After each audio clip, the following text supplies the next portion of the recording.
Welcome to my second April book haul for 2018. This is probably a little bit of an unusual video given the quantity of books that I'm about to talk about today. Also, I wasn't expecting really to do this book haul, so we shall see what happens and really how long it goes for.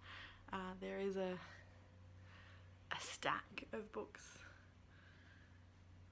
And when I say stack, I mean a stack of books. I wasn't expecting to pick up this many books yesterday, or to be honest, any books at all. So this is completely unusual. I hope you enjoy though, because I had a ball buying these books. So I'm not going to go over with you the synopsis of each book. I'm just going to show you the books that I've picked up. So yesterday there were two book sales that my partner Colin and I attended. The first one was a stock take sale at Scribe Publications. This was over in Brunswick here in Melbourne. Scribe is an independent trade publishing house. They have an office here in Melbourne and in London. They publish books that matter, so narrative and literary non-fiction on important topics, as well as local and international translated fiction. Colin and I, we drove down there and we picked up a couple of books. Now, some of these books are Colin's books, so I'm just gonna show them to you. I may never actually read them. They're things that he's interested in. There's a couple of books that I'm interested in, and a couple of books we picked up for both of us. So there's a wide range of things we picked up yesterday. The first book we picked up was a book we picked up for Colin. So this is the Western Front Diaries. This was published about 10 years ago in 2008. So the second book that we picked up was another book for Colin. This is Half-World by Scott O'Connor. Probably not something I'm going to pick up myself anytime soon, as I have my own pile of books that we picked up. The next books we picked up are book 1 and 3 of a trilogy. So when I get a chance, I'm going to try and pick up book 2, of course. This is the Map of Time and the Map of Chaos. These were translated from the original Spanish. So that's those. The next book for me that we picked up was Love and Platypus by Nicholas Drayson. This was first published in 2007. The final book that we picked up from Scribe Publications was New Australian Stories. This is a series of Australian short stories written by Australian authors. Looking forward to this. If you've been paying attention to my last few videos, you know that I'm pretty interested in short story fiction at the moment. The next book sale that we attended was the 3MBS FM book and music fair. So 3MBS is Melbourne's fine music radio station. They play classical and jazz music, and their office is located down at Abbotsford Convent. They have a biannual book and music fair that's held at the convent. So yesterday there were thousands and thousands of books, DVDs, CDs, sheet music and vinyl. Now we were only there to check out the books, but the vinyl and CD collection that I did see was pretty impressive. A lot of these were secondhand. I don't know where they sourced their secondhand from, but everything looked like it was in pretty amazing condition.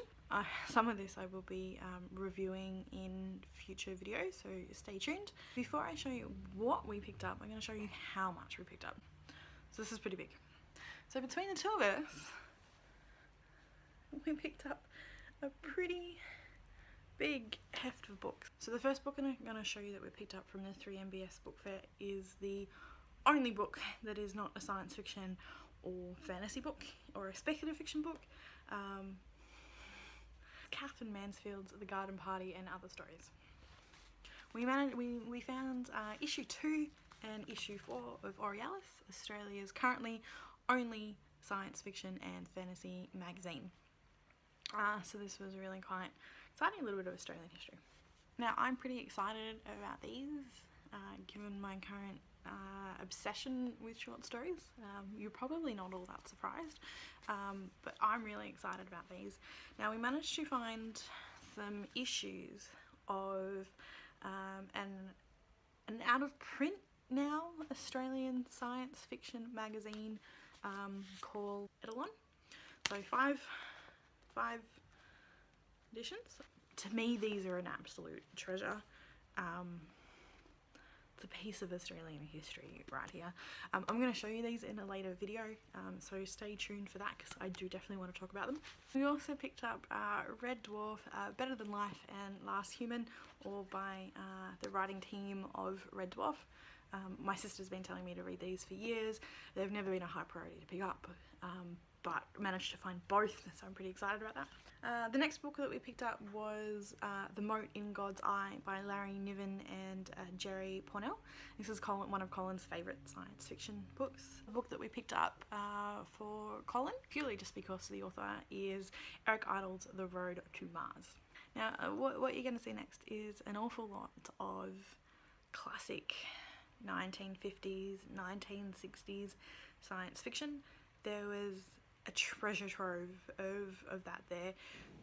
Unfortunately, we couldn't get them all as much as we wanted to. I know I'm really quite curious in reading some of these just to sort of see how far science fiction writing has come. While I had access to some of these kind of books growing up, I never read much of it. I picked up 3 books by Michael Moorcock: Lord of the Spiders, The Twilight Man, and a collection of what looks like to be short stories. There were a lot of Michael Moorcock books there at the sale. I don't know much about Michael Moorcock. It looks like something like my dad honestly would have read. Curious to find out more. He seems to be very prolific of his time. Hopefully he's good, we shall see. One of the authors that we did see an awful lot there was John Brunner. So we picked up Not Before Time, Web of Everywhere. Now I love this cover. And The Stone That Never Came Down. We also got The Stepford Wives. I quite like this movie. I keep meaning to pick up a copy of this, so it was great that it was there. I am a little bit familiar with this next author, Fred Hoyle. He wrote The Black Cloud, which is a book that I picked up while I was living in London. I've yet to read it, but it's pretty high. It's consistently pretty high on my to-read list. So I picked up these. We've got The Fifth Planet. October the 1st is too late. We've got Planet of Exile by Ursula K. Le Guin. John Boyd's The Last Starship from Home. Out of the Unknown. Now this is certainly only for the cover. Mind Swap. It's a pretty fantastic cover. And my favourite, just purely for the cover, is The Screaming Face. I also love just that bright pink and that yellow. Oh, so fantastic. Now, this I just discovered. In The Screaming Face, the first page of the book is printed backwards. Now I'm going to read this to you because I can read this backwards at the moment, because it's just the way the camera is. At 2 a.m. one morning, the terrifying big sound began. This was the beginning of destruction and fire, that Earth had achieved the end of its life cycle, that calamity was on the way.